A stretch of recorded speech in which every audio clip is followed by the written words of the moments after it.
This is the Lone Crater YouTube. We hope this video helps.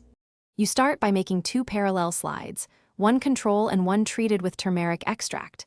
Place a thin smear, fix with heat, and apply gram stain first. This shows cell walls clearly. Once done, add the 0.5 g/10 ml turmeric extract drop to the treated smear and wait 2-3 minutes so curcumin can interact. Make sure to rinse gently and dry. This preserves morphology, while leaving enough pigment to compare color and contrast under 40x and 100x oil. Once you have slides ready, focus at 40x to find representative fields, then switch to 100x with oil to resolve cell shape and arrangement. Adjust illumination and capture images using identical exposure settings for treated and control samples so you can compare objectively.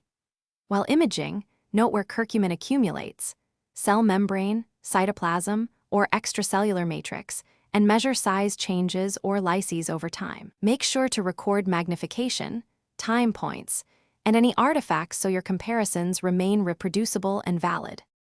You finish by quantifying differences. Count intact versus lysed cells, measure size shifts, and score staining intensity quantitatively. Then, compare treated versus control images to infer whether turmeric alters membrane integrity or simply binds pigments. If results are unclear, change one variable at a time.